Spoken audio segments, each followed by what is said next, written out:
The Timekeeper's Burden, 2850 Mars. I've seen a lot in my time.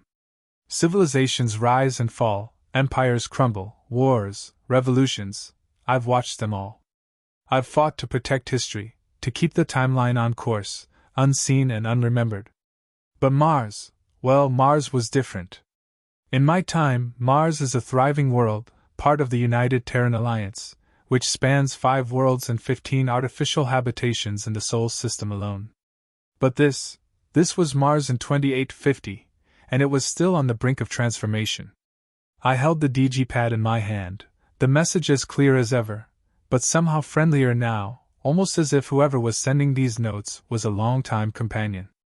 I had received it on Earth just before boarding the transport to Mars, and I knew the urgency in every word. Stop the radicals from sabotaging Dr. Pearlie Yang's atmospheric processor and save Mars. Mars' atmosphere, thin, barren, and hostile. But Dr. Yang's machine, along with several others across the planet, was going to change that. If her work succeeded, Mars would finally have its first breathable air. It would be a massive step toward humanity's foothold on this distant world. But the radicals, known as the Preservationists, were determined to stop it. They believed Mars should remain untouched by human hands, that humanity had no right to spread its mistakes to new worlds. I'd seen these types before, throughout history, always fighting to preserve something that was bound to change. The DG pad had more than just instructions. It showed me the schematics of the atmospheric processor, the location of the key machines, and most importantly, where I could find the radicals. They were about to disappear into the bowels of Mars to destroy the processor, but I couldn't let that happen.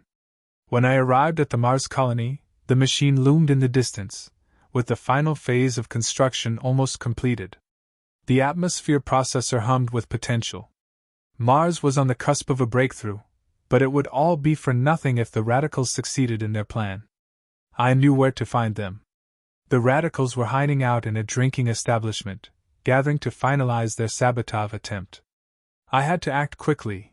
Once they disappeared into the underground systems, it would be almost impossible to stop them. They had to be intercepted now. The bar was crowded, filled with workers taking a break from the relentless work that Mars demanded. I spotted the group easily. Their leader was at the center, speaking in hushed tones to the others. They were about to move. I walked toward the bar, purposefully brushing against one of the radicals as I passed. He turned, anger flashing across his face. "Watch where you're going," he snarled, shoving me hard. I kept my voice calm, almost amused. "You should be more careful." The room grew tense.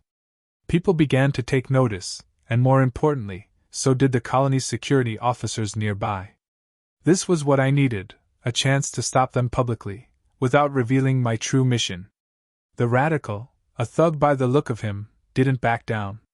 He lunged at me, and that's when the training kicked in. Centuries of it. He swung first, but his movements were crude. I recalled the time I'd spent with masters of jiu-jitsu in Japan. I stepped aside, redirecting his momentum and sending him crashing into a table. The bar erupted in chaos. The next attacker came at me with more skill. I shifted into kung fu techniques, deflecting his strikes with ease, each movement fluid and deliberate. I countered with a quick strike to his side, and he fell back, gasping. Then the leader, the most dangerous of them, drew a blade. I remembered my years of training with samurai, learning the art of the katana. He lunged, but I was faster, disarming him in a single, precise motion. His weapon clattered to the ground. It was over as quickly as it had begun, and I made sure it looked like self-defense. The colony's security officers rushed in, taking the radicals into custody. They found the evidence they needed. Plans to destroy the atmospheric processor were uncovered as part of the arrest. The radicals were finished. As they were dragged away, the leader sneered at me one last time. "This isn't over," he said. "Mars doesn't belong to you, or anyone from Earth." I stared back, unflinching. "Mars belongs to the future. And my job is to make sure it happens." With the radicals out of the way, Dr. Yang's machine was safe. Mars would have its atmosphere, and humanity's future would stay on course. I walked away, feeling the weight of another mission successfully completed. As I left the bar and stepped into the dusty Martian street, my digipad vibrated again. I pulled it from my coat, the screen lighting up with another message. Very good, Elijah-san. Take care. I'll contact you with the next mission when it is time. I smiled at the words. After all these years, me and whoever sends these messages have developed a sort of friendship.